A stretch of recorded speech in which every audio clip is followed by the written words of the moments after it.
നമസ്തേ, ഞാൻ doctor J Mathew. Angamaly Apollo Adlux ആശുപത്രിയിൽ pulmonology വിഭാഗത്തിൽ സീനിയർ കൺസൾട്ടൻ്റായി ജോലി ചെയ്യുന്നു. ഇന്ന് വേൾഡ് ആസ്മ ഡേ ആണ്. ആസ്മ രോഗത്തെ സംബന്ധിച്ച് നമ്മുടെ സമൂഹത്തിൽ വളരെയധികം തെറ്റിദ്ധാരണകൾ നിലവിലുണ്ട്. ഇതിൽ ഏറ്റവും പ്രചാരമുള്ളത് ആസ്മയുടെ ചികിത്സയ്ക്ക് ഇൻഹേലറുകളേക്കാൾ നല്ലത് ഗുളികകളാണ്. ആസ്മ രോഗികൾ ഇൻഹേലറുകൾ ഉപയോഗിച്ചാൽ അവ ആസക്തി ഉണ്ടാക്കുന്നു. അത് പിന്നീട് ഒരിക്കലും നിർത്തുവാൻ സാധിക്കുകയില്ല. ഇൻഹേലറുകൾക്ക് ഒത്തിരി പാർശ്വഫലങ്ങളുണ്ട് എന്നിവയാണ്. എന്നാൽ എല്ലാവരും അറിഞ്ഞിരിക്കേണ്ട വസ്തുത, ഇപ്പോൾ ലഭ്യമായിട്ടുള്ള ഇൻഹേലറുകൾ വളരെയധികം വർഷങ്ങളുടെ ഗവേഷണത്തിൻ്റെ ഫലമായി വികസിപ്പിച്ചെടുത്തിട്ടുള്ളവയാണ്. ഈ മരുന്നുകൾ നേരിട്ട് ശ്വാസകോശത്തിൽ പ്രവർത്തിക്കുന്നത് മൂലം അവ ആസ്മയുടെ അടിസ്ഥാന കാരണത്തെ ചികിത്സിക്കുന്നു.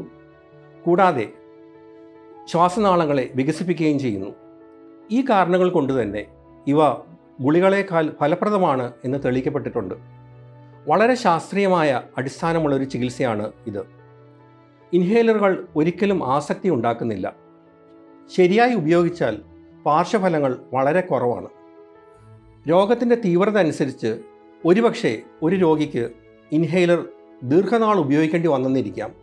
എന്നാൽ രോഗലക്ഷണങ്ങൾ നല്ലവണ്ണം ശമിക്കുന്നതിനനുസരിച്ച് ഇൻഹേലറിൻ്റെ ഉപയോഗം ക്രമേണ കുറച്ച് ഏറ്റവും ചെറിയ അളവിൽ ഉപയോഗിക്കുന്ന ഒരു അവസ്ഥയിലെത്തുകയോ അല്ലെങ്കിൽ പൂർണ്ണമായി നിർത്തുവാൻ സാധിക്കുന്ന ഒരു അവസ്ഥയിൽ എത്തിച്ചേർന്നെന്നിരിക്കാം.